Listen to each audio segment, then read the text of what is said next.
ਤੁਸੀਂ ਦੇਖ ਰਹੇ ਹੋ ਪੀਟੀਵੀ ਇੰਡੀਆ। ਮੈਂ ਹਾਂ ਮਦਨਦੀਪ, ਮੇਰੇ ਨਾਲ ਨੇ ਮੇਰੇ ਸੀਨੀਅਰ ਸਹਿਯੋਗੀ ਸੀਨੀਅਰ ਪੱਤਰਕਾਰ ਮਨਪ੍ਰੀਤ ਰੰਧਾਵਾ। ਪੰਜਾਬ ਦੀ ਰਾਜਨੀਤਿਕ ਆਬੋ ਹਵਾ ਬਦਲ ਰਹੀ ਹੈ। ਇਉਂ ਲੱਗਦਾ ਜਿਵੇਂ ਅਸੀਂ ਫਿਊਡਲ ਰਾਜਸੀ ਦੌਰ ਦੇ ਵਿੱਚੋਂ ਨਿਕਲ ਕੇ ਇੱਕ ਨਵੇਂ ਰਾਜਨੀਤਿਕ ਦੌਰ ਦੇ ਵਿੱਚ ਪ੍ਰਵੇਸ਼ ਕਰ ਰਹੇ ਹਾਂ। ਮੈਂ ਨਵਾਂ ਰਾਜਨੀਤਿਕ ਮਾਹੌਲ ਜਾਂ ਨਵੀਂ ਰਾਜਨੀਤੀ ਵਿੱਚ ਪ੍ਰਵੇਸ਼ ਕਰਨ ਦੀ ਗੱਲ ਇਸ ਕਰਕੇ ਕਹਿ ਰਿਹਾ ਕਿ ਪੌਣੀ ਸਦੀ ਬਾਅਦ, ਆਜ਼ਾਦੀ ਤੋਂ ਬਾਅਦ ਪਹਿਲੀ ਵਾਰ ਜਵਾਨੀ ਦੇ ਹੱਥਾਂ ਵਿੱਚ ਸੂਬੇ ਦੀ ਸੱਤਾ ਆਈ ਹੈ। ਅਸੀਂ ਹਮੇਸ਼ਾ ਸੱਤਾ ਦਾ ਫਿਊਡਲ ਤੌਰ ਤਰੀਕਾ ਦੇਖਦੇ ਰਹੇ ਹਾਂ ਔਰ ਕਈ ਵਾਰ ਮਨ 'ਚ ਖਿਆਲ ਵੀ ਹਰੇਕ ਜਿਉਂਦਾ ਰਿਹਾ ਹੋਵੇਗਾ ਕਿ ਆਖਰ ਸਿਰਫ ਬਿਰਧ ਹੀ ਸੱਤਾ ਦੇ ਅਸਲ ਹੱਕਦਾਰ ਨੇ ਜਾਂ ਜਵਾਨੀ ਵੀ ਸੱਤਾ ਸੰਭਾਲ ਸਕਦੀ ਹੈ। ਇਹ ਤਾਂ ਸਮਾਂ ਦੱਸੇਗਾ ਕਿ ਜਵਾਨੀ ਕਿੰਨੀ ਕੁ ਸਫਲ ਹੁੰਦੀ ਹੈ, ਪਰ ਕਮ ਸੇ ਕਮ ਇੱਕ ਜਵਾਨੀ ਦੇ ਲਈ ਦਰਵਾਜ਼ਾ ਜ਼ਰੂਰ ਖੁੱਲ੍ਹਾ। ਇਸ ਕਰਕੇ ਕਿਉਂਕਿ ਭਗਵੰਤ ਮਾਨ ਨੇ ਬਕਾਇਦਾ ਤੌਰ ਤੇ ਅੱਜ ਹਲਫ ਲੈ ਲਿਆ ਉਹਦੇ ਦਾ, ਮੁੱਖ ਮੰਤਰੀ ਦੀ ਕੁਰਸੀ ਵੀ ਉਹਨਾਂ ਨੇ ਸੰਭਾਲ ਲਈ ਹੈ ਤੇ ਅੱਜ ਉਹਨਾਂ ਨੇ ਕਈ ਫੈਸਲੇ ਵੀ ਕਰਨ ਦਾ ਇੱਕ ਐਲਾਨ ਕੀਤਾ ਹੈ ਔਰ ਹਲਫ ਲੈਣ ਦਾ ਤੌਰ ਤਰੀਕਾ ਵੀ ਨਵਾਂ ਸੀ। ਰਾਜ ਭਵਨ ਦੇ ਗਲਿਆਰੇ ਵਿੱਚੋਂ ਹਟ ਕੇ ਜਾਂ ਹੋਰ ਤਰ੍ਹਾਂ ਦੇ ਜਿਵੇਂ ਕਿ ਕੋਈ ਸਟੇਡੀਅਮ 'ਚ ਲੈਂਦਾ ਜਾ ਕੇ ਉਹ ਕੋਈ ਕਿਤੇ ਜਾ ਕੇ ਲੈਂਦਾ ਆ। ਭਗਵੰਤ ਮਾਨ ਨੇ ਹਲਫ ਲੈਣ ਲਈ ਜਿਹੜੀ ਧਰਤੀ ਚੁਣੀ ਹੈ ਉਹਦੇ ਤੇ ਪੂਰੇ ਦੇਸ਼ ਨੂੰ ਮਾਣ ਹੈ। ਖਟਕੜ ਕਲਾਂ, ਸ਼ਹੀਦ ਆਜ਼ਮ ਭਗਤ ਸਿੰਘ ਦਾ ਜਨਮ ਸਥਾਨ ਔਰ ਸਮਾਰੋਹ ਦੇ ਵਿੱਚ ਸ਼ਾਮਲ ਹੋਣ ਵਾਲੇ ਬਸੰਤੀ ਪੱਗਾਂ ਬੰਨ੍ਹ ਕੇ ਆਏ ਔਰ ਕੁੜੀਆਂ ਨੇ, ਮਾਵਾਂ ਨੇ, ਭੈਣਾਂ ਨੇ ਬਸੰਤੀ ਚੁਣੀਆਂ ਲਈਆਂ ਸੀ। ਇਸ ਦਾ ਮਤਲਬ ਇਹ ਹੈ ਕਿ ਆਮ ਆਦਮੀ ਪਾਰਟੀ ਨੇ, ਜਿਵੇਂ ਕਿ ਭਾਰਤੀ ਜਨਤਾ ਪਾਰਟੀ ਕੋਲ ਵੀਰ ਸਾਵਰਕਰ ਆ, ਕਾਂਗਰਸ ਦੇ ਕੋਲ ਮਹਾਤਮਾ ਗਾਂਧੀ ਹੈ ਤੇ ਆਮ ਆਦਮੀ ਪਾਰਟੀ ਨੇ ਆਪਣਾ ਸਿਧਾਂਤਕ ਅਕੀਦਾ ਜਿਹਨੂੰ ਚੁਣਿਆ ਉਹ ਸ਼ਹੀਦ ਆਜ਼ਮ ਭਗਤ ਸਿੰਘ ਨੇ। ਇਉਂ ਅਹਿਸਾਸ ਹੋਇਆ, ਹੋ ਸਕਦਾ ਹੈ ਕਿ ਅੱਗੇ ਜਾ ਕੇ ਇਹਨੂੰ ਉਹ ਲਗਾਤਾਰ ਇਹਦੇ 'ਚ ਨਿਰੰਤਰਤਾ ਰਹੇ ਜਾਂ ਨਾ ਰਹੇ, ਪਰ ਅੱਜ ਦਾ ਇਹ ਸੰਕੇਤ ਹੈ। ਭਗਵੰਤ ਮਾਨ ਨੇ ਐਲਾਨ ਵੀ ਇਸ ਤੋਂ ਪਹਿਲਾਂ ਇਹੀ ਕੀਤਾ ਸੀ ਕਿ ਉਹ ਸ਼ਹੀਦ ਆਜ਼ਮ ਭਗਤ ਸਿੰਘ ਦੇ ਰਾਹਾਂ ਤੇ ਚੱਲਣਗੇ। ਉਹਨਾਂ ਦੇ ਪਾਏ ਪੂਰਨਿਆਂ ਨੂੰ ਜਿਹੜਾ ਹੈ ਉਹ ਉਹਨਾਂ ਨੇ ਉਹਦੇ ਉੱਤੇ ਚੱਲ ਕੇ, ਉਹ ਪੂਰਨਿਆਂ ਤੇ ਚੱਲ ਕੇ ਪੰਜਾਬ ਦੀ ਦਸ਼ਾ ਸੁਧਾਰਨ ਦੀ ਗੱਲ ਕਹੀ ਹੈ। ਭਵਿੱਖ ਦੱਸੇਗਾ ਪੰਜਾਬ ਦੀ ਦਿਸ਼ਾ ਤੇ ਦਸ਼ਾ ਕੀ ਹੋਵੇਗੀ। ਮਨਪ੍ਰੀਤ ਜੀ, ਤੁਸੀਂ ਮਹਿਸੂਸ ਕਰਦੇ ਹੋ ਕਿ ਪੰਜਾਬ ਦਾ ਰਾਜਸੀ ਤੇ ਅਰਥਚਾਰਾ ਬਦਲਣ ਵਾਲਾ ਹੈ? ਪੰਜਾਬ ਦਾ ਸਮਾਜਿਕ ਤਾਣਾ ਬਾਣਾ ਵੀ ਬਦਲ ਜਾਵੇਗਾ? ਤੁਹਾਨੂੰ ਵੀ ਇਸ ਤਰ੍ਹਾਂ ਮਹਿਸੂਸ ਹੁੰਦਾ ਹੈ? ਦੇਖੋ ਮਦਨਦੀਪ ਜੀ, ਆਪਾਂ ਨੂੰ ਸਾਰਿਆਂ ਨੂੰ ਪਤਾ ਕਿ ਇਹ ਜਿਹੜੀ ਆਮ ਆਦਮੀ ਪਾਰਟੀ ਦੀ ਸਰਕਾਰ ਆਈ ਹੈ ਔਰ ਬਹੁਤ ਵੱਡੇ ਬਹੁਮਤ ਨਾਲ ਆਈ ਹੈ, 92 ਸੀਟਾਂ ਇਹ ਜਿੱਤ ਕੇ ਆਏ ਆ। ਇਸ ਦੇ ਪਿੱਛੇ ਬਦਲਾਅ ਹੀ ਨਜ਼ਰ ਆਉਂਦਾ ਸੀ। ਲੋਕ ਰਵਾਇਤੀ ਪਾਰਟੀਆਂ ਤੋਂ ਬਹੁਤ ਜ਼ਿਆਦਾ ਨਿਰਾਸ਼ ਹੋ ਚੁੱਕੇ ਸੀ, ਬਹੁਤ ਦੁਖੀ ਸੀ ਔਰ ਉਹਨਾਂ ਨੂੰ ਸਮਝ ਨਹੀਂ ਸੀ ਆ ਰਿਹਾ ਕਿ ਪੰਜਾਬ ਦੇ ਵਿੱਚ ਉਹ ਕਿਸ ਦੀ ਸਰਕਾਰ ਲੈ ਕੇ ਆਉਣ, ਕਿਹੜੇ ਹੁਕਮਰਾਨਾਂ ਨੂੰ ਚੁਣਨ ਤਾਂ ਕਿ ਪੰਜਾਬ ਦੀ ਦਿਸ਼ਾ ਤੇ ਦਸ਼ਾ ਦੋਨੇ ਬਦਲ ਸਕਣ। ਹੁਣ ਇਹ ਫੈਸਲਾ ਲਿਆ ਗਿਆ। ਖੈਰ, ਇਹ ਤਾਂ ਇੱਕ ਇਤਿਹਾਸ ਬਣ ਗਿਆ। ਔਰ ਜੋ ਅੱਜ ਤੁਸੀਂ ਗੱਲ ਕੀਤੀ ਆ, ਜਿਸ ਤਰ੍ਹਾਂ ਭਗਵੰਤ ਮਾਨ ਹੋਣਾ ਨੇ ਸ਼ਹੀਦ ਆਜ਼ਮ ਭਗਤ ਸਿੰਘ ਹੋਣਾ ਦੀ ਜਨਮ ਸਥਾਨ ਤੇ ਜਾ ਕੇ ਸਹੁੰ ਚੁੱਕੀ, ਉਹ ਆਪਣੇ ਆਪ ਦੇ ਵਿੱਚ ਬੜੀਆਂ ਚੀਜ਼ਾਂ ਸਿੰਬੋਲਿਕ ਹੁੰਦੀਆਂ ਨੇ, ਸੰਕੇਤਿਕ ਹੁੰਦੀਆਂ ਨੇ। ਤੁਸੀਂ ਦੇਖੋ, ਜਿਹੜੀ ਤੁਸੀਂ ਗੱਲ ਕਹੀ ਆ ਮਦਨਦੀਪ ਜੀ, ਕਿ ਆਦਮੀਆਂ ਨੂੰ, ਮਰਦਾਂ ਨੂੰ ਕਿਹਾ ਗਿਆ ਕਿ ਉਹ ਬਸੰਤੀ ਪੱਗਾਂ ਬੰਨ੍ਹ ਕੇ ਆਉਣ ਤੇ ਔਰਤਾਂ ਨੂੰ ਕਿਹਾ ਗਿਆ ਕਿ ਉਹ ਬਸੰਤੀ ਦੁਪੱਟੇ ਲੈ ਕੇ ਆਉਣ। ਇੱਕ ਬਾਰ-ਬਾਰ ਅਪੀਲ ਜਿਹੜੀ ਕੀਤੀ ਗਈ ਸੀ ਭਗਵੰਤ ਮਾਨ ਹੋਣਾ ਵੱਲੋਂ ਖੁਦ ਕੀਤੀ ਗਈ ਸੀ। ਬਹੁਤ ਸਾਰੇ ਲੋਕ ਸ਼ਾਇਦ ਇਸ ਗੱਲ ਨਾਲ ਸਹਿਮਤ ਨਾ ਹੋਣ ਕਿ ਇੱਕ ਬੜੀ ਸਿੰਪਲ ਸੈਰੇਮਨੀ ਕਰ ਲੈਂਦੇ ਔਰ ਇੱਕ ਸਾਦੀ ਤੇ ਸਿੰਪਲ ਸੈਰੇਮਨੀ ਕਰਕੇ ਉਹ ਮੁੱਖ ਮੰਤਰੀ ਦਾ ਅਹੁਦਾ ਸੰਭਾਲਦੇ ਤੇ ਨਾਲ ਦੀ ਨਾਲ ਹੀ ਕੰਮ ਸ਼ੁਰੂ ਕਰ ਦਿੰਦੇ। ਪਰ ਮੈਨੂੰ ਲੱਗਦਾ ਕਈ ਵਾਰੀ ਪ੍ਰਤੀਕਾਂ ਦਾ, ਸੰਕੇਤਾਂ ਦਾ ਸਾਡੇ ਜੀਵਨ ਦੇ ਵਿੱਚ ਜਾਂ ਇਤਿਹਾਸ ਦੇ ਵਿੱਚ ਵੀ ਬਹੁਤ ਮਹੱਤਵ ਹੁੰਦਾ। ਜਿਸ ਤਰ੍ਹਾਂ ਤੁਸੀਂ ਕਿਹਾ ਕਿ ਹਰੇਕ ਪੋਲੀਟੀਕਲ ਪਾਰਟੀ ਦਾ ਕੋਈ ਨਾ ਕੋਈ ਉਹਨਾਂ ਦਾ ਕੋਈ ਆਈਡੀਅਲ ਆ, ਕਿਸੇ ਤੋਂ ਉਹ ਸੇਧ ਲੈਂਦੇ ਨੇ। ਤੇ ਸਾਨੂੰ ਲਗਾਤਾਰ ਪਤਾ ਹੈ ਕਿ ਆਮ ਆਦਮੀ ਪਾਰਟੀ ਹਮੇਸ਼ਾ ਹੀ ਇਨਕਲਾਬ ਜ਼ਿੰਦਾਬਾਦ ਦਾ ਨਾਰਾ ਲਾਉਂਦੀ ਹੈ। ਅੱਜ ਅਸੀਂ ਭਗਵੰਤ ਮਾਨ ਉਹਨਾਂ ਨੂੰ ਵੀ ਸੁਣਿਆ ਕਿ ਜਦੋਂ ਉਹਨਾਂ ਨੇ ਹਲਫ ਲਿਆ ਤੇ ਅਖੀਰ ਦੇ ਵਿੱਚ ਉਹਨਾਂ ਨੇ ਵੀ ਇਨਕਲਾਬ ਜ਼ਿੰਦਾਬਾਦ ਕਿਹਾ। ਔਰ ਜਿਹੜਾ ਉਸ ਤੋਂ ਬਾਅਦ ਜਦੋਂ ਗਵਰਨਰ ਸਾਹਿਬ ਸਹੁੰ ਚੁਕਾ ਕੇ ਉਹਨਾਂ ਨੂੰ ਚਲੇ ਗਏ ਉੱਥੋਂ, ਉਸ ਤੋਂ ਬਾਅਦ ਜਿਹੜਾ ਭਾਸ਼ਣ ਦਿੱਤਾ, ਉਸ ਤੋਂ ਬਾਅਦ ਵੀ ਭਗਵੰਤ ਮਾਨ ਉਹਨਾਂ ਨੇ ਇਨਕਲਾਬ ਜ਼ਿੰਦਾਬਾਦ ਕਿਹਾ। ਤੁਸੀਂ ਅੱਜ ਦੀ ਤਾਰੀਖ ਦੇ ਵਿੱਚ ਪੂਰੇ ਹਿੰਦੁਸਤਾਨ ਦੇ ਵਿੱਚ ਇਸ ਨਾਰੇ ਨੂੰ ਨਹੀਂ ਸੁਣੋਗੇ, ਕਿਉਂਕਿ ਆਮ ਤੌਰ ਤੇ ਬਹੁਤ ਹੋਰ ਤਰ੍ਹਾਂ ਦੇ ਨਾਰੇ ਲੱਗਦੇ ਆ। ਤੇ ਇਹ ਨਾਰਾ ਆਪਾਂ ਨੂੰ ਇਹ ਵੀ ਪਤਾ ਕਿ ਕਿਸ ਤਰ੍ਹਾਂ ਭਗਤ ਸਿੰਘ ਹੋਣਾ ਦਾ, ਸ਼ਹੀਦ ਆਜ਼ਮ ਭਗਤ ਸਿੰਘ ਹੋਣਾ ਦਾ ਬੜਾ ਖਾਸ ਨਾਰਾ ਸੀ, ਕਿਉਂਕਿ ਉਹ ਇਨਕਲਾਬ ਲੈ ਕੇ ਆਉਣਾ ਚਾਹੁੰਦੇ ਸੀ। ਹੁਣ ਵੀ ਬਹੁਤ ਸਾਰੇ ਲੋਕ ਸੋਚ ਸਕਦੇ ਨੇ ਕਿ ਕਿਸ ਤਰ੍ਹਾਂ ਦਾ ਇਨਕਲਾਬ।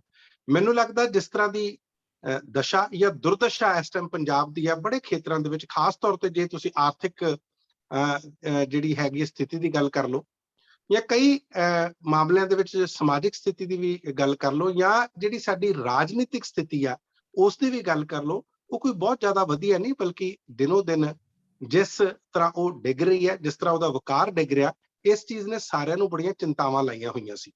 ਸੋ ਮੈਂ ਤੁਹਾਡੇ ਨਾਲ ਬਿਲਕੁਲ ਸਹਿਮਤ ਹਾਂ ਕਿ ਇੱਕ ਨਵੇਂ ਦੌਰ ਦੀ ਸ਼ੁਰੂਆਤ ਜਿਹੜੀ ਆ ਉਹ ਹੋ ਰਹੀ ਆ।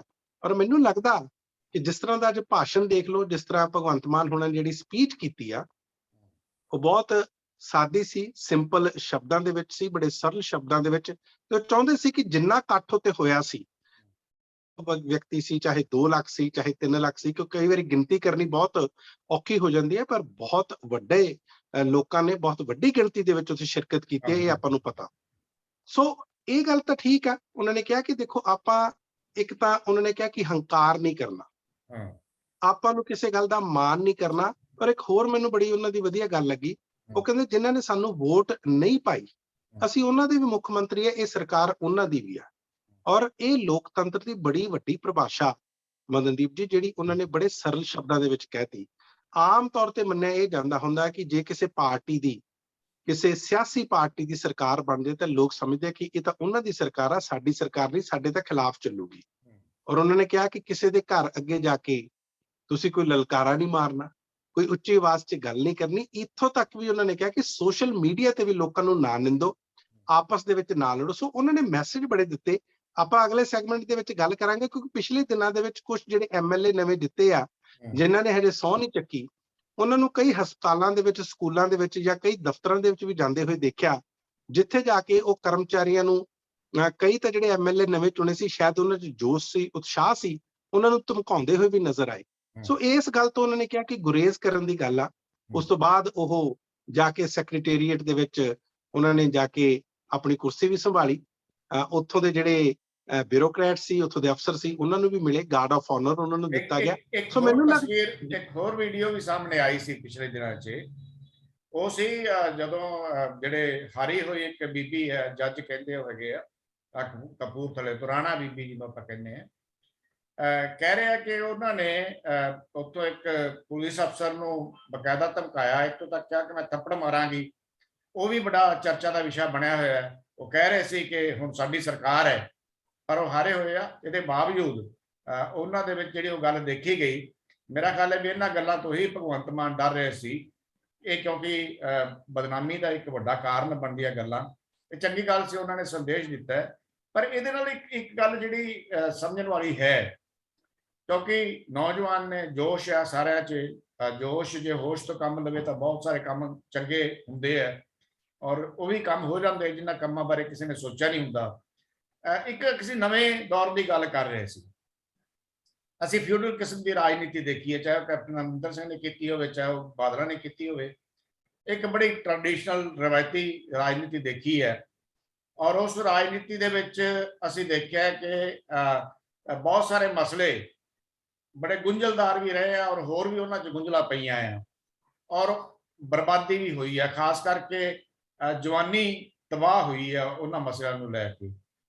ਤੁਹਾਨੂੰ ਲੱਗਦਾ ਹੈ ਕਿ ਇਹ ਜਿਹੜੀ ਰਾਜਨੀਤੀ ਦੀ ਸ਼ੁਰੂਆਤ ਹੋਈ ਹੈ ਪੰਜਾਬ ਦੇ ਅੰਦਰ, ਇਹ ਜਿਹੜੇ ਨਵੇਂ ਜਿਹੜੇ ਜਵਾਨੀ, ਜਿਹੜੀ ਅੱਗੇ ਜਿਹੜੀ ਜਵਾਨੀ ਹੋਰ ਜਿਹੜੀ ਉਡੀਕ ਰਹੀ ਹੈ, ਖੜੀ ਹੈ ਜਵਾਨੀ, ਉਹਨੂੰ ਰਾਜਨੀਤੀ ਨਾਲ ਜੋੜਨ ਦਾ ਇੱਕ ਵੱਡਾ ਉਪਰਾਲਾ ਹੋਵੇਗੀ ਔਰ ਪੰਜਾਬ ਹਿੰਦੁਸਤਾਨ ਦੇ ਬਾਕੀ ਸੂਬਿਆਂ ਤੋਂ ਵੱਖਰਾ ਹੋ ਕੇ ਇੱਕ ਚੰਗੀ ਦਿਸ਼ਾ ਜਿਹੜੀ ਹੈ ਉਹ ਪੂਰੇ ਭਾਰਤ ਨੂੰ ਦਿਖਾਵੇਗਾ ਰਾਜਨੀਤੀ ਦੇ ਰਾਹਾਂ 'ਚ ਖਾਸ ਕਰਕੇ। ਜੀ ਦੇਖੋ ਮਦਨਦੀਪ ਜੀ, ਮੈਨੂੰ ਲੱਗਦਾ ਕਿ ਇਸ ਆਮ ਆਦਮੀ ਪਾਰਟੀ ਨੂੰ ਇਕੱਲੇ ਨੌਜਵਾਨਾਂ ਦਾ ਹੀ ਸਮਰਥਨ ਨਹੀਂ ਮਿਲਿਆ, ਹਰ ਤਬਕੇ ਦਾ, ਹਰ ਵਰਗ ਦਾ ਸਮਰਥਨ ਇਹਨਾਂ ਨੂੰ ਮਿਲਿਆ। ਜੀ ਵੈਸੇ ਤੁਹਾਡੀ ਜਾਣਕਾਰੀ ਲਈ ਮੈਂ ਦੱਸਦਾ ਕਿ ਇਸ ਨਵੀਂ ਜਿਹੜੀ ਵਿਧਾਨ ਸਭਾ ਦਾ ਜਿਹੜਾ ਗਠਨ ਹੋਊਗਾ, ਉਹਦੇ ਵਿੱਚ 11 ਇਸ ਤਰ੍ਹਾਂ ਦੇ ਵਿਧਾਇਕ ਹੋਣਗੇ ਜਿਹੜੇ 35 ਸਾਲ ਤੋਂ ਘੱਟ ਉਮਰ ਦੇ ਨੇ, ਤੇ ਸਭ ਤੋਂ ਘੱਟ ਉਮਰ ਦੀ ਜਿਹੜੀ ਵਿਧਾਇਕ ਆ ਉਹ 27 ਸਾਲ ਦੀ ਹੈ, ਹੂੰ ਨਰਿੰਦਰ ਕੌਰ ਭਾਰਜ। ਹੂੰ ਤੇ ਇਸ ਕਰਕੇ ਇਹ ਜ਼ਰੂਰ ਆ ਕਿ ਨੌਜਵਾਨਾਂ ਦਾ ਇਹਨਾਂ ਨੂੰ ਭਰਪੂਰ ਸਮਰਥਨ ਮਿਲਿਆ। ਦੂਸਰੀ ਗੱਲ ਜਿਹੜੀ ਤੁਸੀਂ ਕਹਿ ਰਹੇ ਸੀ ਕਿ ਕੁਝ ਇਸ ਤਰ੍ਹਾਂ ਦੇ ਜਿਹੜੇ ਆਮ ਆਦਮੀ ਪਾਰਟੀ ਦੇ ਚਾਹੇ ਹਾਰੇ ਹੋਏ ਉਮੀਦਵਾਰ ਨੇ ਤੇ ਚਾਹੇ ਜਿੱਤੇ ਹੋਏ ਨੇ, ਉਹ ਜਾ ਕੇ ਕੁਝ ਵੀਡੀਓਜ਼ ਇਸ ਤਰ੍ਹਾਂ ਦੇ ਵਾਇਰਲ ਹੋਏ ਆ ਜਿਨ੍ਹਾਂ ਦੇ ਵਿੱਚ ਉਹ ਕੁਝ ਅਫਸਰਾਂ ਨੂੰ ਜਾਂ ਪੁਲਿਸ ਅਫਸਰਾਂ ਨੂੰ ਧਮਕਾਉਂਦੇ ਹੋਏ ਨਜ਼ਰ ਆਏ ਆ। ਮੈਂ ਵੀ ਉਹ ਵੀਡੀਓਜ਼ ਦੇਖੇ ਨੇ। ਦੇਖੋ, ਮੈਸੇਜ ਸਾਰਿਆਂ ਨੂੰ ਆ, ਨਾ ਲੈਣ ਦੀ ਕੋਈ ਜ਼ਰੂਰਤ ਨਹੀਂ ਹੈ, ਮੈਸੇਜ ਸਾਰਿਆਂ ਲਈ। ਇਸੇ ਕਰਕੇ ਭਗਵੰਤ ਮਾਨ ਹੋਣਾ ਨੂੰ ਅੱਗੇ ਆ ਕੇ ਇਹ ਗੱਲ ਕਹਿਣੀ ਪਈ। ਤੁਸੀਂ ਦੇਖਿਆ ਹੋਣਾ ਕਈ ਜਗ੍ਹਾ ਤੇ ਜਦੋਂ ਕਿਸੇ ਹਸਪੀਟਲ ਦੇ ਵਿੱਚ ਕੋਈ ਵਿਧਾਇਕ ਜਾਂਦੇ ਨੇ, ਹਾਂ ਉਹਨਾਂ ਨੇ ਕਿਹਾ ਕਿ ਇਹਨਾਂ ਦਾ ਪੋਸਟਮਾਰਟਮ ਕਰਾਓ ਜਾਂ ਮੁਲਾਜ਼ਾ ਕਰਵਾਓ, ਠੀਕ ਹੈ ਨਾ। ਇੱਕ ਜਗ੍ਹਾ ਤੇ ਇੱਕ ਵਿਧਾਇਕ ਇਹ ਵੀ ਕਹਿੰਦੇ ਨਜ਼ਰ ਆ ਰਹੇ ਨੇ ਕਿ ਅਸੀਂ ਜੇ ਅਫਸਰਾਂ ਨੇ ਜਾਂ ਕਰਮਚਾਰੀਆਂ ਨੇ ਸਹੀ ਕੰਮ ਨਹੀਂ ਕੀਤਾ ਤੇ ਅਸੀਂ ਉਹਨਾਂ ਨੂੰ ਪੁੱਠਾ ਟੰਗ ਦਾਂਗੇ।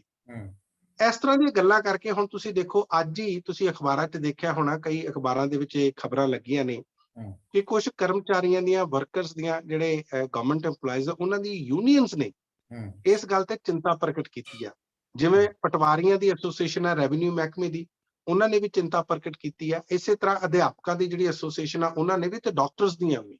ਉਹ ਕਹਿੰਦੇ ਇਸ ਤਰ੍ਹਾਂ ਕੰਮ ਨਹੀਂ ਹੋਊਗਾ। ਔਰ ਉਹਨਾਂ ਨੇ ਇੱਕ ਗੱਲ ਯਾਦ ਵੀ ਕਰਵਾਈ ਆ, ਉਹ ਕਹਿੰਦੇ ਪਹਿਲਾਂ ਜਿਹੜੇ ਸਾਡੇ ਸਟਰੈਂਥ ਆ, ਸਾਡੇ ਕਰਮਚਾਰੀ ਆ, ਸਾਡੇ ਵਰਕਰਸ ਆ, ਉਹਨਾਂ ਦੀ ਸਟਰੈਂਥ ਤਾਂ ਪੂਰੀ ਕਰ ਲਓ, ਕਿਉਂਕਿ ਪਿਛਲੇ ਦਿਨਾਂ ਦੇ ਵਿੱਚ ਜਾਂ ਪਿਛਲੇ ਕੁਝ ਸਾਲਾਂ ਦੇ ਵਿੱਚ ਨਿਯੁਕਤੀਆਂ ਹੀ ਨਹੀਂ ਪੂਰੀਆਂ ਹੋਈਆਂ। ਤੇ ਜੇ ਨਿਯੁਕਤੀਆਂ ਨਾ ਹੋਣ ਇਹਨਾਂ ਡਿਪਾਰਟਮੈਂਟਸ ਦੇ ਵਿੱਚ, ਤੇ ਫਿਰ ਉਹ ਕਹਿੰਦੇ ਅਸੀਂ ਕੰਮ ਐਫੀਸ਼ੀਐਂਟਲੀ ਕਿਸ ਤਰ੍ਹਾਂ ਚਲਾਵਾਂਗੇ। ਸੋ ਇਹਨਾਂ ਗੱਲਾਂ ਨੂੰ ਵੀ ਧਿਆਨ 'ਚ ਰੱਖੋ। ਇਸੇ ਕਰਕੇ ਠੀਕ ਆ, ਉਤਸ਼ਾਹ ਹੋ ਸਕਦਾ ਸਾਰਿਆਂ ਦੇ ਵਿੱਚ ਕਿ ਚੰਗਾ ਕੰਮ ਚੱਲੇ। ਉਹਨਾਂ ਦੀ ਮਨਸ਼ਾ ਜਾਂ ਉਹਨਾਂ ਦੀ ਜਿਹੜੇ ਪਿੱਛੇ ਇੱਕ ਵਿਲ ਆ, ਉਹ ਇੰਟੈਂਸ਼ਨ ਆ ਜਿਹੜੀ ਉਹਨਾਂ ਦੀ, ਉਹ ਚੰਗੀ ਹੋ ਸਕਦੀ ਆ। ਲੇਕਿਨ ਕਈ ਵਾਰੀ ਕੰਮ ਕਰਨ ਦੇ ਤਰੀਕੇ ਦੇ ਵਿੱਚ ਜੋ ਤੌਰ ਤਰੀਕੇ ਅਪਣਾਏ ਜਾ ਰਹੇ ਆ, ਉਸ ਨਾਲ ਥੋੜਾ ਜਿਹਾ ਉਹਨਾਂ ਕਰਮਚਾਰੀਆਂ ਨੂੰ ਜਾਂ ਉਹਨਾਂ EMPLOYEES ਦੇ ਅੰਦਰ ਡਰ ਪੈਦਾ ਹੁੰਦਾ ਕਿ ਇਹ ਕਿਸ ਤਰ੍ਹਾਂ ਦਾ ਨਿਜ਼ਾਮ ਆ ਗਿਆ। ਲੇਕਿਨ ਨਾਲ ਦੀ ਨਾਲ ਮੈਨੂੰ ਇਹ ਵੀ ਕਹਿਣਾ ਪਏਗਾ ਕਿ ਆਪਾਂ ਨੂੰ ਇਹ ਵੀ ਪਤਾ ਕਿ ਇਹੀ ਸਰਕਾਰੀ ਦਫ਼ਤਰਾਂ ਦੇ ਵਿੱਚ ਆਮ ਲੋਕਾਂ ਨੂੰ ਨਿਆਂ ਨਹੀਂ ਮਿਲਦਾ ਜਾਂ ਉਹਨਾਂ ਦੇ ਕੰਮ ਨਹੀਂ ਹੁੰਦੇ। ਕਿਸ ਤਰ੍ਹਾਂ ਉੱਥੇ ਬਹੁਤ ਸਾਰੇ ਇਸ ਤਰ੍ਹਾਂ ਦੇ ਅਫਸਰ ਵੀ ਹੁੰਦੇ ਨੇ, ਇਸ ਤਰ੍ਹਾਂ ਦੇ ਕਰਮਚਾਰੀ ਆ ਜਿਹੜੇ ਪੈਸੇ ਲਏ ਬਗੈਰ ਕਿਸੇ ਦਾ ਕੰਮ ਨਹੀਂ ਕਰਦੇ। ਦੇਖੋ, ਆਮ ਆਦਮੀ ਪਾਰਟੀ ਦਾ ਸਭ ਤੋਂ ਵੱਡਾ ਜਿਹੜਾ ਟੀਚਾ ਇਹ ਆ ਮਦਨਦੀਪ ਜੀ, ਕਿ ਸਰਕਾਰੀ ਦਫ਼ਤਰਾਂ ਦੇ ਵਿੱਚ ਜਿਹੜੀ ਕਰਪਸ਼ਨ ਆ, ਜੋ ਕਰਪਸ਼ਨ ਆ, ਭ੍ਰਸ਼ਟਾਚਾਰ ਆ, ਉਸ ਨੂੰ ਖਤਮ ਕਰਨਾ। ਔਰ ਮੈਨੂੰ ਇੱਕ ਚੀਜ਼ ਹੋਰ ਲੱਗਦੀ ਆ ਕਿ ਸਭ ਤੋਂ ਸੌਖੀ ਚੀਜ਼ ਜਿਹੜੀ ਆ ਆਮ ਆਦਮੀ ਪਾਰਟੀ ਆਪਣੇ ਆਉਣ ਵੇਲੇ ਸਾਰੀ ਖਤਮ ਕਰ ਸਕਦੀ ਹੈ, ਉਹ ਭ੍ਰਸ਼ਟਾਚਾਰ ਆ। ਭ੍ਰਸ਼ਟਾਚਾਰ ਉਹ ਚੀਜ਼ ਆ, ਜੇ ਇੱਕ ਮੈਸੇਜ ਚਲਾ ਜਾਵੇ ਉੱਤੋਂ ਤੋਂ ਲੈ ਕੇ ਥੱਲੇ ਤੱਕ ਕਿ ਕਿਸੇ ਵੀ ਦਫ਼ਤਰ ਦੇ ਵਿੱਚ ਭ੍ਰਸ਼ਟਾਚਾਰ ਬਰਦਾਸ਼ਤ ਨਹੀਂ ਕੀਤਾ ਜਾਏਗਾ ਕਿਸੇ ਵੀ ਯਾਨੀ ਕਾਸਟ ਤੇ, ਤੇ ਮੈਨੂੰ ਨਹੀਂ ਲੱਗਦਾ ਕਿ ਇਸ ਨੂੰ ਖਤਮ ਕਰਨਾ ਜਾਂ ਇਸ ਨੂੰ ਘੱਟ ਕਰਨਾ ਬਹੁਤ ਔਖਾ ਹੋਏਗਾ। ਬਾਕੀ ਕਈ ਮਸਲੇ ਪੈਂਡਿੰਗ ਹੋ ਸਕਦੇ ਆ, ਪਾਣੀਆਂ ਦੇ ਮਸਲੇ ਹੋਣ ਜਾਂ ਹੋਰ ਮਸਲੇ ਹੋਣ, ਇਹ ਔਖੇ ਹੋ ਸਕਦੇ ਆ, ਡਰੱਗਸ ਦੇ ਮਸਲੇ ਹੋਣ, ਇਹਨਾਂ ਨੂੰ ਟਾਈਮ। ਲੇਕਿਨ ਇਹ ਇੱਕ ਇਹੋ ਜਿਹਾ ਮਸਲਾ ਜਿਹਨੂੰ ਇਮੀਡੀਏਟਲੀ ਡੀਲ ਕੀਤਾ ਜਾ ਸਕਦਾ ਜਾਂ ਟੈਕਲ ਕੀਤਾ ਜਾ ਸਕਦਾ। ਜੀ ਮਦਦ ਇਹਦੇ ਵਾਸਤੇ ਵੀ ਇਹਨਾਂ ਨੂੰ ਉਹ ਕੁਝ ਕਰਨਾ ਪਏਗਾ। ਤਾਂ ਤੁਹਾਨੂੰ ਯਾਦ ਹੋਣਾ ਹੈ, ਜਦੋਂ ਇਹ ਪਾਰਟੀ ਸੰਘਰਸ਼ ਵਿੱਚ ਸੀ, ਪਾਰਟੀ ਨਹੀਂ ਮਤਲਬ ਇਸ ਪਾਰਟੀ ਦੇ ਆਗੂ ਅਰਵਿੰਦ ਕੇਜਰੀਵਾਲ ਜਦੋਂ ਅੰਨਾ ਹਜ਼ਾਰੇ ਨਾਲ ਧਰਨੇ ਤੇ ਬੈਠੇ ਸੀ, ਤਾਂ ਇਹਨਾਂ ਦੀ ਮੁੱਖ ਮੰਗ ਸੀ ਲੋਕਪਾਲ ਦੀ ਨਿਯੁਕਤੀ। ਜੀ, ਲੋਕਪਾਲ ਦੀ ਨਿਯੁਕਤੀ ਇਸ ਕਰਕੇ ਮਜਬੂਰੀ ਸੀ ਜਾਂ ਮਜਬੂਰੀ ਹੈ ਕਿਸੇ ਵੀ ਸਰਕਾਰ ਦੀ ਕਿ ਅਜਿਹਾ ਲੋਕਪਾਲ ਹੋਵੇ ਜਿਹੜਾ ਸੱਚਮੁੱਚ ਭ੍ਰਿਸ਼ਟਾਚਾਰ ਵਰਗਾ ਜਿਹੜਾ ਇੱਕ ਖਾਸ ਜਿਹੜਾ ਮਾਮਲਾ ਹੈ, ਜਿਹੜਾ ਕਿ ਸੂਬੇ ਦੀਆਂ ਜੜ੍ਹਾਂ ਨੂੰ ਖੋਰੇ ਦੀ ਤਰ੍ਹਾਂ ਖਾ ਜਾਂਦਾ ਹੈ, ਉਹਨੂੰ ਖਤਮ ਕਰਨ ਲਈ। ਔਰ ਲੋਕਪਾਲ ਫਰਜ਼ੀ ਨਹੀਂ, ਦਿੱਲੀ ਦੇ ਵਿੱਚ ਨਹੀਂ ਕਾਮਯਾਬ ਹੋ ਸਕੇ ਅਰਵਿੰਦ ਕੇਜਰੀਵਾਲ ਇਸ ਮਾਮਲੇ ਵਿੱਚ। ਪੰਜਾਬ 'ਚ ਤੁਹਾਨੂੰ ਉਮੀਦ ਹੈ ਕਿ ਇਸ ਤਰ੍ਹਾਂ ਦਾ ਲੋਕਪਾਲ ਦੇਣ ਵਿੱਚ ਸਮਰੱਥ ਰਹਿਣਗੇ। ਮੈਨੂੰ ਲੱਗਦਾ ਕਿ ਪੰਜਾਬ ਵਿੱਚ ਵੀ ਇਹਨਾਂ ਲਈ ਸੌਖਾ ਕੰਮ ਨਹੀਂ ਹੋਵੇਗਾ। ਇਹਦੇ ਨਾਲ ਤੁਹਾਨੂੰ ਪਤਾ ਕੀ ਮਜਬੂਰੀਆਂ ਹੋ ਸਕਦੀਆਂ, ਥੋੜੀ ਇਹਦੇ ਤੇ ਜ਼ਰੂਰ ਗੱਲ ਕਰੋ। ਦੇਖੋ, ਬਿਲਕੁਲ ਤੁਹਾਡੀ ਗੱਲ ਠੀਕ ਆ ਮਦਨਦੀਪ ਜੀ। ਮੈਨੂੰ ਵੀ ਉਹ ਗੱਲ ਯਾਦ ਆ ਜਦੋਂ ਇੰਡੀਆ ਅਗੇਂਸਟ ਕਰਪਸ਼ਨ ਇੱਕ ਮੂਵਮੈਂਟ ਚੱਲੀ ਸੀ, ਅੰਨਾ ਹਜ਼ਾਰੇ ਨੂੰ ਉਹਨਾਂ ਨੇ ਇਸ ਮੂਵਮੈਂਟ ਨੂੰ ਲੀਡ ਕੀਤਾ ਸੀ। ਤੇ ਉਹਦੇ ਵਿੱਚ ਅਰਵਿੰਦ ਕੇਜਰੀਵਾਲ ਹੋਣਾ ਦੀ ਬੜੀ ਅਹਿਮ ਭੂਮਿਕਾ ਸੀ। ਬਹੁਤ ਲੋਕਾਂ ਦਾ ਸਮਰਥਨ ਬਣਿਆ ਸੀ। ਕੇਂਦਰ ਦੇ ਵਿੱਚ ਉਸ ਟਾਈਮ ਕਾਂਗਰਸ ਦੀ ਸਰਕਾਰ ਸੀ ਤੇ ਇਹ ਸਾਰੇ ਦਾ ਸਾਰਾ ਗੁੱਸਾ ਜਿਹੜਾ ਰੋਹ ਸੀ ਲੋਕਾਂ ਦਾ, ਉਹ ਉਸ ਟਾਈਮ ਦੀ ਜਿਹੜੀ ਕੇਂਦਰ ਦੀ ਸਰਕਾਰ ਸੀ, ਕਾਂਗਰਸ ਦੀ ਸਰਕਾਰ ਸੀ, ਉਸ ਦੇ ਖਿਲਾਫ ਸੀ। ਡਾਕਟਰ ਮਨਮੋਹਨ ਸਿੰਘ ਉਸ ਟਾਈਮ ਦੇ ਪ੍ਰਧਾਨ ਮੰਤਰੀ ਸੀ। ਉਸ ਟਾਈਮ ਜਿਹੜੀ ਮੂਲ ਮੁੱਦਾ ਬਣ ਕੇ ਉੱਭਰਿਆ ਸੀ, ਤੁਸੀਂ ਯਾਦ ਕਰੋ ਮਦਨਦੀਪ ਜੀ, ਉਹ ਇਹ ਸੀ ਕਿ ਲੋਕਪਾਲ ਹੋਣਾ ਚਾਹੀਦਾ ਔਰ ਬਹੁਤ ਸਖਤ ਲੋਕਪਾਲ ਹੋਣਾ ਚਾਹੀਦਾ, ਜਿਹਦੇ ਦਾਇਰੇ ਦੇ ਅੰਦਰ ਪ੍ਰਧਾਨ ਮੰਤਰੀ ਵੀ ਹੋਣ, ਜਿਸ ਦੇ ਦਾਇਰੇ ਦੇ ਅੰਦਰ ਮੁੱਖ ਮੰਤਰੀ ਵੀ ਹੋਣ, ਉਹ ਸਾਰੇ ਅਹੁਦੇ ਆਉਣ ਜਿਹੜੇ ਵੱਡੇ ਅਹੁਦੇ ਹੁੰਦੇ ਆ। ਜੇ ਕਿਸੇ ਨੇ ਕਰਪਸ਼ਨ ਕੀਤੀ ਆ ਤੇ ਉਹਨੂੰ ਬਖਸ਼ਿਆ ਨਹੀਂ ਜਾਣਾ ਚਾਹੀਦਾ, ਤਾਂ ਕਿ ਭਾਰਤ ਦੇ ਵਿੱਚ, ਜਿਸ ਤਰ੍ਹਾਂ ਆਮ ਤੌਰ ਤੇ ਭਾਰਤ ਨੂੰ ਦੁਨੀਆ ਭਰ ਦੇ ਵਿੱਚ ਜਾਣਿਆ ਜਾਂਦਾ ਕਿ ਇੱਥੇ ਕਰਪਸ਼ਨ ਬਹੁਤ ਆ, ਭ੍ਰਿਸ਼ਟਾਚਾਰ ਬਹੁਤ ਆ। ਸੋ ਉਸ ਚੀਜ਼ ਨੂੰ ਖਤਮ ਕਰਨ ਦੀ ਗੱਲ, ਬਿਲਕੁਲ ਤੁਹਾਡੀ ਗੱਲ ਠੀਕ ਹੈ। ਸਵਰਾਜ ਦੀ ਗੱਲ ਕੀਤੀ ਗਈ ਸੀ ਕਿ ਲੋਕਾਂ ਦਾ ਆਪਣਾ ਰਾਜ ਹੋਵੇ, ਗਲੀਆਂ ਮੁਹੱਲਿਆਂ ਦਾ ਰਾਜ ਹੋਵੇ, ਪੰਚਾਇਤਾਂ ਦਾ ਰਾਜ ਹੋਵੇ। ਜੀ ਕਿਤਾਬਚਾ ਸੀ, ਤੁਹਾਡੀ ਗੱਲ ਬਿਲਕੁਲ ਠੀਕ ਹੈ, ਕਿਤਾਬ ਲਿਖੀ ਗਈ ਸੀ। ਹੁਣ ਜਿਹੜੀ ਗੱਲ ਆ, ਤੁਹਾਡੀ ਗੱਲ ਬਿਲਕੁਲ ਠੀਕ ਹੈ ਕਿ ਪੰਜਾਬ ਦੇ ਵਿੱਚ ਇੱਕ ਪੰਜਾਬ ਉਹ ਸੂਬਾ ਜਿੱਥੇ ਪੂਰਨ ਇੱਕ ਤਰ੍ਹਾਂ ਦਾ ਇਹਨਾਂ ਨੂੰ ਹਰ ਤਰ੍ਹਾਂ ਦੀ ਤਾਕਤ ਆ, ਸੰਵਿਧਾਨਕ ਤਾਕਤ ਆ ਇਹਨਾਂ ਕੋਲੇ, ਔਰ ਕਿਸੇ ਤਰ੍ਹਾਂ ਦੀ ਜਿਹੜੀ ਕੇਂਦਰ ਦੀ ਸਿੱਧੀ ਜਿਹੜੀ ਦਖਲ ਅੰਦਾਜ਼ੀ ਆ ਉਹ ਨਹੀਂ ਆ। ਦਿੱਲੀ ਆਪਾਂ ਨੂੰ ਪਤਾ ਕਿ ਪੂਰਨ ਰਾਜ ਨਹੀਂ ਆ, ਪੂਰਾ ਰਾਜ ਨਹੀਂ ਆ। ਉੱਥੇ ਲੈਫਟੀਨੈਂਟ ਗਵਰਨਰ ਆ ਜਿਹੜੇ, ਉਹਦੇ ਥਰੂ ਹੀ ਕਈ ਜਿਹੜੇ ਫੈਸਲੇ ਲਏ ਜਾਂਦੇ ਨੇ। ਉੱਥੇ ਪੁਲਿਸ ਤੋਂ ਲੈ ਕੇ ਹੋਰ ਕਈ ਮਹਿਕਮੇ ਨੇ ਜਿਹੜੇ ਉੱਥੋਂ ਦੀ ਸਰਕਾਰ ਦੇ ਅਧੀਨ ਨਹੀਂ ਆਉਂਦੇ, ਲੇਕਿਨ ਇੱਥੇ ਉਹ ਸਾਰਾ ਕੁਛ ਆ। ਸੋ ਮੈਨੂੰ ਲੱਗਦਾ ਇੱਕ ਤਾਂ ਤੁਹਾਡੇ ਕੋਲੇ ਜਿਹੜੇ 92 MLA ਆ, ਉਹਦੇ ਵਿੱਚ ਮੁੱਖ ਮੰਤਰੀ ਆ, ਬਹੁਤ ਭਾਰੀ ਬਹੁਮਤ ਆ, ਲੋਕਾਂ ਦਾ ਸਮਰਥਨ ਆ। ਇਸ ਦੌਰਾਨ ਜੇ ਚੰਗਾ ਲੋਕਪਾਲ ਬਣ ਜਾਂਦਾ ਔਰ ਉਹ ਸਾਰੇ ਅਧਿਕਾਰੀਆਂ ਨੂੰ, ਵੱਡੇ ਅਧਿਕਾਰੀਆਂ ਨੂੰ ਤੁਸੀਂ ਇਹਦੇ ਅਧਿਕਾਰ ਖੇਤਰ ਦੇ ਵਿੱਚ ਲੈ ਆਉਂਦੇ ਹੋ, ਤੇ ਇੱਕ ਬਹੁਤ ਵੱਡੀ ਅਚੀਵਮੈਂਟ ਹੋਊਗੀ। ਤਾਂ ਕਿ ਇਕੱਲੇ ਆਮ ਆਦਮੀ ਪਾਰਟੀ ਦੀ ਸਰਕਾਰ ਨਹੀਂ, ਆਉਣ ਵਾਲੇ ਸਮੇਂ ਦੇ ਵਿੱਚ ਜੇ ਕਿਸੇ ਹੋਰ ਵੀ ਪਾਰਟੀ ਦੀ ਸਰਕਾਰ ਬਣਦੀ ਆ ਤਾਂ ਕੋਈ ਮੁੱਖ ਮੰਤਰੀ ਜਾਂ ਕੈਬਨਿਟ ਮੰਤਰੀ ਬਣਦੇ ਆ, ਉਹਨਾਂ ਦੀ ਹਿੰਮਤ ਨਾ ਹੋਵੇ ਜਾਂ ਕਿਸੇ ਅਫਸਰਾਂ ਦੀ ਹਿੰਮਤ ਨਾ ਹੋਵੇ ਕਿ ਉਹ ਕਿਸ ਤਰ੍ਹਾਂ ਦਾ ਭ੍ਰਿਸ਼ਟਾਚਾਰ ਕਰ ਸਕਣ, ਤਾਂ ਕਿ ਉਹਨਾਂ ਨੂੰ ਡਰ ਹੋਵੇ ਕਿ ਲੋਕਪਾਲ ਇੰਨਾ ਸਖਤ ਹੋਵੇ। ਜੇ ਅਸੀਂ ਇਸ ਤਰ੍ਹਾਂ ਦਾ ਕੁਝ ਕਰ ਲਿਆ ਤੇ ਸਾਨੂੰ ਇਸ ਦੀ ਸਜ਼ਾ ਜਿਹੜੀ ਹੈ ਕਾਨੂੰਨ ਦੇ ਹਿਸਾਬ ਨਾਲ ਜ਼ਰੂਰ ਮਿਲ ਸਕਦੀ ਹੈ। ਜੀ ਪਰ ਮਨਪ੍ਰੀਤ ਜੀ, ਇੱਕ ਬੜੀ ਅਜੀਬ ਗੱਲ ਵੀ ਹੈ ਕਿ ਦਿੱਲੀ ਦੇ ਵਿੱਚ ਇਹਨਾਂ ਦੇ ਸਿਰ ਤੇ ਗਵਰਨਰ ਹੈ, ਔਰ ਪੰਜਾਬ ਦੇ ਵਿੱਚ ਕੀ ਇਹ ਆਪਣੇ CM ਦੇ ਸਿਰ ਦੇ ਉੱਤੇ ਰਾਜਪਾਲ ਨੂੰ, ਲੋਕਪਾਲ ਨੂੰ ਬਿਠਾ ਲੈਣਗੇ? ਇਹ ਬੜਾ ਵੱਡਾ ਸਵਾਲ ਆ, ਕਿਉਂਕਿ ਇਹ ਵੀ ਕਿਹਾ ਜਾ ਰਿਹਾ ਨਾ ਕਿ ਪੰਜਾਬ ਉਹਨਾਂ ਲਈ ਉਹ ਇੱਕ ਪਲੇਟਫਾਰਮ ਹੈ ਜਾਂ ਕੇਂਦਰ ਦੀ ਸੱਤਾ ਦੇ ਉੱਤੇ ਪਹੁੰਚਣ ਲਈ ਇਹ ਗਲਿਆਰਾ ਹੈ ਉਹਨਾਂ ਕੋਲੇ ਪੰਜਾਬ। ਇਸ ਲਈ ਪੰਜਾਬ ਦੇ ਵਿੱਚ ਇਹਨਾਂ ਕੋਲੇ ਇੰਨਾ ਵੱਡਾ ਫੈਸਲਾ ਲੈਣਾ ਸੌਖਾ ਹੋਊਗਾ ਇਹਨਾਂ ਲਈ? ਦੇਖੀਏ ਮਦਨਦੀਪ ਜੀ, ਇੱਕ ਗੱਲ ਕਹੀ ਜਾਂਦੀ ਹੈ ਇੱਛਾ ਸ਼ਕਤੀ ਦੀ, ਪੋਲੀਟੀਕਲ ਵਿਲ ਦੀ। ਜੇ ਤੁਹਾਡੀ ਜਿਹੜੀ ਇੰਟੈਂਸ਼ਨ ਆ ਉਹ ਸਹੀ ਆ ਔਰ ਤੁਸੀਂ ਵਾਕਿਆ ਚਾਹੁੰਦੇ ਹੋ ਔਰ ਤੁਹਾਨੂੰ ਇੰਨਾ ਵੱਡਾ ਬਹੁਮਤ ਪ੍ਰਾਪਤ ਆ। ਹੁਣ ਦੇਖੋ, ਆਮ ਤੌਰ ਤੇ ਕੀ ਹੁੰਦਾ, ਕਈ ਵਾਰੀ ਸਰਕਾਰਾਂ ਕਮਜ਼ੋਰ ਹੁੰਦੀਆਂ ਨੇ, ਕਈ ਵਾਰੀ ਤੁਹਾਡੀ ਆਪਣੀ ਜਿਹੜੀ ਇੱਛਾ ਸ਼ਕਤੀ ਨਹੀਂ ਹੁੰਦੀ, ਤੁਹਾਡੀ ਇੰਟੈਂਸ਼ਨ ਨਹੀਂ ਹੁੰਦੀ ਕਿ ਅਸੀਂ ਉਸ ਨੂੰ ਕਰੀਏ, ਔਰ ਤੁਸੀਂ ਆਮ ਤੌਰ ਤੇ ਜਿਹੜੇ ਬਹੁਤ ਇੰਪੋਰਟੈਂਟ ਮਸਲੇ ਹੁੰਦੇ ਨੇ, ਬੜੇ ਮਹੱਤਵਪੂਰਨ ਮਸਲੇ ਹੁੰਦੇ ਨੇ, ਉਹਨਾਂ ਨੂੰ ਰੌਲੇ ਗੋਲੇ ਵਿੱਚ ਹੀ ਇੱਧਰ ਉੱਧਰ ਕਰ ਦਿੰਦੇ ਹੋ। ਲੇਕਿਨ ਹੁਣ ਇਸ ਤਰ੍ਹਾਂ ਦਾ ਕੋਈ ਮਸਲਾ ਨਹੀਂ। ਲੋਕਾਂ ਦਾ ਭਰਪੂਰ ਸਮਰਥਨ, ਲੋਕਾਂ ਨੇ ਜਿਸ ਤਰ੍ਹਾਂ ਸਮਰਥਨ ਵੋਟਾਂ ਦੇ ਰੂਪ ਦੇ ਵਿੱਚ ਤੇ ਸੀਟਾਂ ਦੇ ਰੂਪ ਦੇ ਵਿੱਚ ਦਿੱਤਾ, ਮੈਨੂੰ ਨਹੀਂ ਲੱਗਦਾ ਕਿ ਐਡਾ ਵੱਡਾ ਮੈਂਡੇਟ ਜਿਹੜਾ ਇਹ ਹਿਸਟੋਰਿਕ ਮੈਂਡੇਟ ਆ।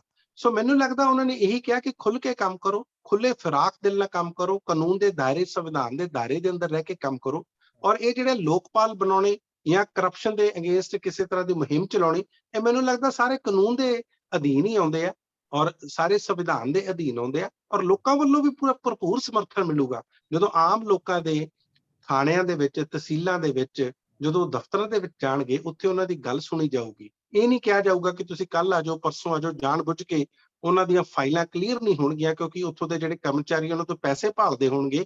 ਤੇ ਮੈਨੂੰ ਲੱਗਦਾ ਇਹਦਾ ਮੈਸੇਜ ਜਿਹੜਾ ਉਹ ਬਹੁਤ ਥੱਲੇ ਤੱਕ ਜਾਏਗਾ, ਇੱਕ ਵਧੀਆ ਮੈਸੇਜ ਜਾਏਗਾ। ਬਲਕਿ ਮੈਨੂੰ ਲੱਗਦਾ ਕਿ ਜੇ ਇੱਕ ਵਧੀਆ ਇੱਥੇ ਐਡਮਿਨਿਸਟ੍ਰੇਸ਼ਨ ਜਾਂ ਪ੍ਰਸ਼ਾਸਨ ਦੇ ਸਕੇ ਆਮ ਆਦਮੀ ਪਾਰਟੀ, ਇਸ ਦੀ ਚਰਚਾ ਦੂਸਰੇ ਸੂਬਿਆਂ 'ਚ ਵੀ ਹੋਊਗੀ। ਮੈਂ ਤੁਹਾਨੂੰ ਹੁਣੇ ਇੱਕ ਗੱਲ ਦੱਸਦਾ। ਅੱਜ ਹੀ ਮੈਂ ਇੱਕ ਵੀਡੀਓ ਦੇਖ ਰਿਹਾ ਸੀ, ਔਰ ਆਪਾਂ ਨੂੰ ਸਾਰਿਆਂ ਨੂੰ ਪਤਾ ਹਿਮਾਚਲ ਪ੍ਰਦੇਸ਼ ਦੇ ਵਿੱਚ ਵੀ ਚੋਣਾਂ ਆ ਰਹੀਆਂ ਨੇ ਇਸੇ ਸਾਲ ਦੇ ਅਖੀਰ ਦੇ ਵਿੱਚ।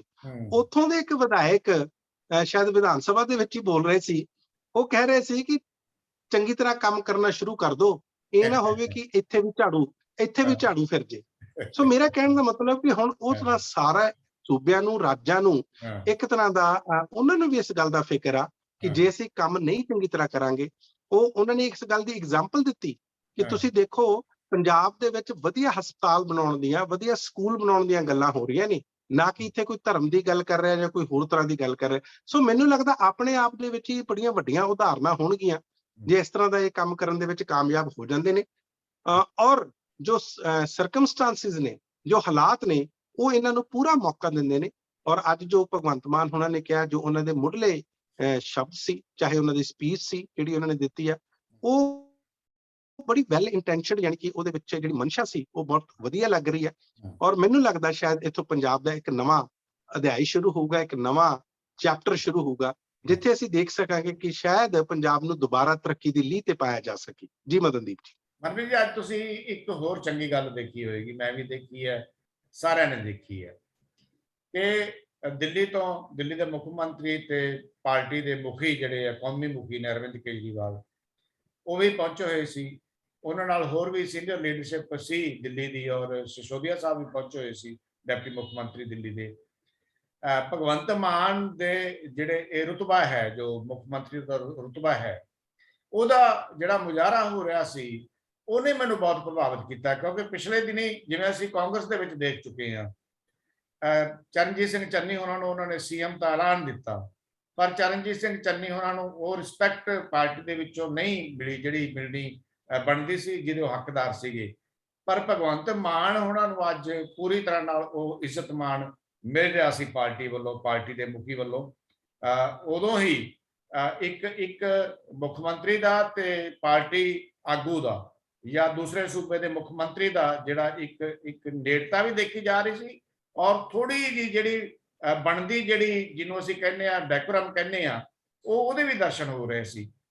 ਤੁਸੀਂ ਉਮੀਦ ਕਰਦੇ ਹੋ ਕਿ ਅਰਵਿੰਦ ਕੇਜਰੀਵਾਲ ਹੋਣਾ ਦਾ ਪੰਜਾਬ ਦੀ ਜਿਹੜੀ ਸਰਕਾਰ ਹੈ ਭਗਵੰਤ ਮਾਨ ਦੀ, ਉਹਦੇ ਵਿੱਚ ਬਹੁਤਾ ਦਖਲ ਨਹੀਂ ਹੋਵੇਗਾ? ਭਗਵੰਤ ਮਾਨ ਹੀ ਫੈਸਲਾ ਕੁਨ ਜਿਹੜੀ ਸ਼ਖਸੀਅਤ ਹੋਣਗੇ, ਮੁੱਖ ਮੰਤਰੀ ਹੋਣਗੇ ਪੰਜਾਬ ਦੇ?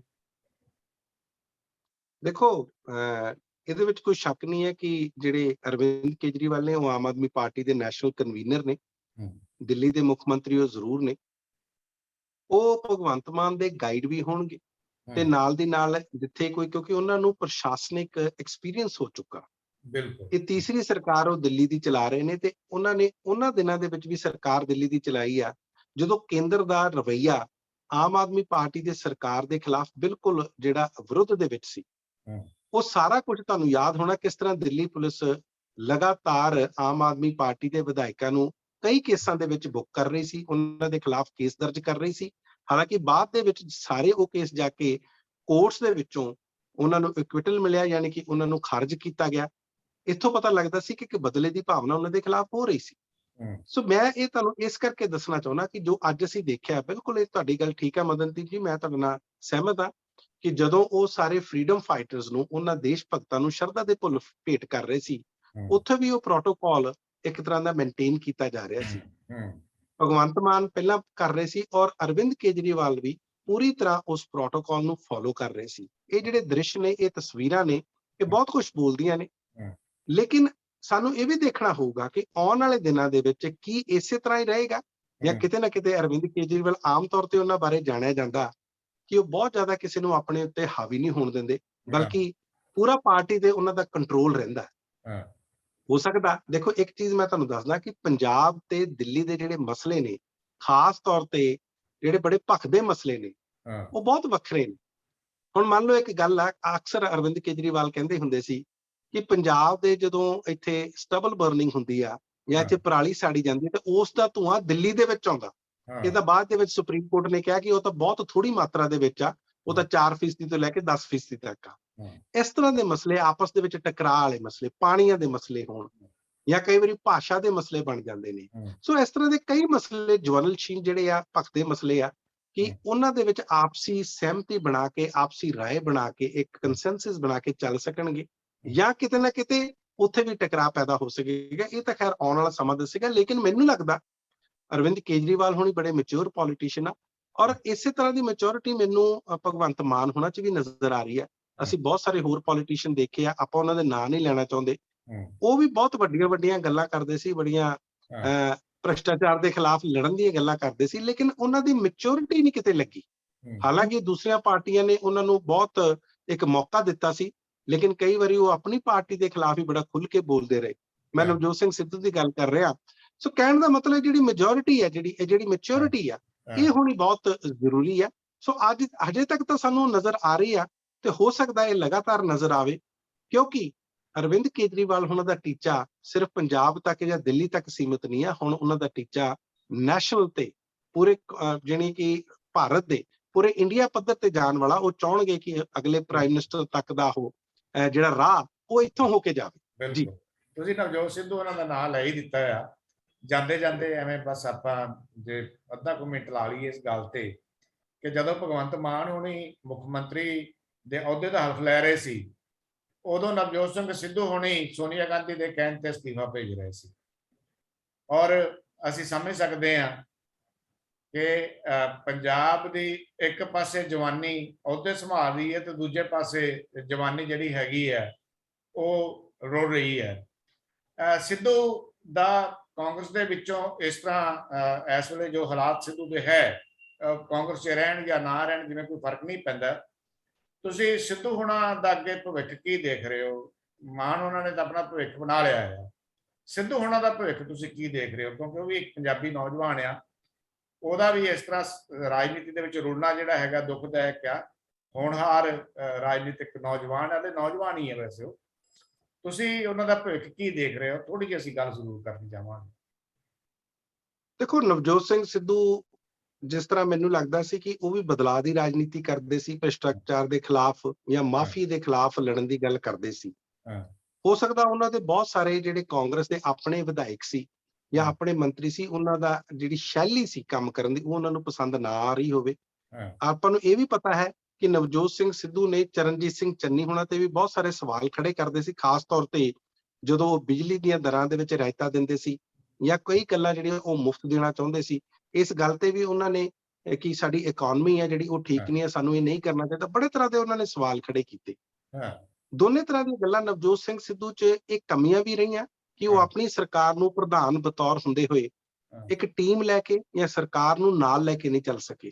ਦੂਸਰਾ, ਉਹਨਾਂ ਦੀ ਜਿਹੜੀਆਂ ਪੋਜ਼ਿਟਿਵ ਇਹ ਗੱਲਾਂ ਵੀ ਹੈ ਕਿ ਉਹ ਹਮੇਸ਼ਾ ਉਹਨਾਂ ਤੇ ਕਦੇ ਕੋਈ ਭ੍ਰਿਸ਼ਟਾਚਾਰ ਦਾ ਤਾਂ ਨਹੀਂ ਕਦੇ ਕੋਈ ਮਾਮਲਾ ਰਿਹਾ, ਔਰ ਹਮੇਸ਼ਾ ਮਾਫੀਆ ਦੇ ਖਿਲਾਫ ਜੇ ਇੱਕ ਆਵਾਜ਼ ਬੁਲੰਦ ਕੀਤੀ ਉਹ ਨਵਜੋਤ ਸਿੰਘ ਸਿੱਧੂ ਨੇ ਕੀਤੀ ਆ।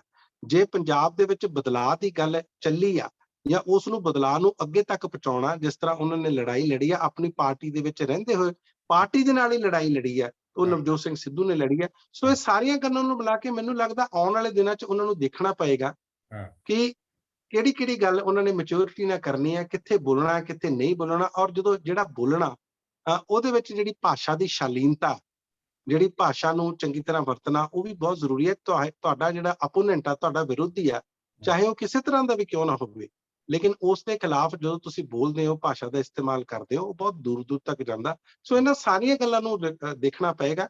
ਹਾਂ, ਇਹ ਉਹਨਾਂ ਨੇ ਦੇਖਣਾ ਕਿ ਉਹਨਾਂ ਨੇ ਪੰਜਾਬ ਦੀ ਜਿਹੜੀ ਰਾਜਨੀਤੀ ਦੇ ਵਿੱਚ ਆਪਣਾ ਹੁਣ ਕੀ ਰੋਲ ਨਿਭਾਉਣਗੇ। ਕਿ ਉਹ ਬਤੌਰ, ਹਾਲਾਂਕਿ ਉਹ ਜਿੱਤੇ ਨਹੀਂ ਹੈ, ਹੁਣ ਤਾਂ MLA ਵੀ ਨਹੀਂ ਹੈ, ਇਸੇ ਤਰ੍ਹਾਂ ਕਾਂਗਰਸ ਦੇ ਵਿੱਚ ਰਹਿਣਾ ਚਾਹਣਗੇ ਜਾਂ ਕੋਈ ਉਹਨਾਂ ਦਾ ਹੋਰ ਕੋਈ ਰਾਸਤਾ ਇਖਤਿਆਰ ਕਰਨਗੇ, ਇਹ ਖੈਰ ਆਉਣ ਵਾਲਾ ਸਮਾਂ ਦੱਸੂਗਾ। ਵੈਸੇ ਮਦਨਦੀਪ ਜੀ, ਜਿਹੜੇ ਪੋਲੀਟੀਸ਼ੀਅਨਸ ਹੁੰਦੇ ਆ, ਇਹਨਾਂ ਨੂੰ ਕਦੇ ਵੀ ਆਪਾਂ ਸਿਆਸੀ ਤੌਰ ਤੇ ਮਰਿਆ ਹੋਇਆ ਨਾ ਸਮਝੀਏ।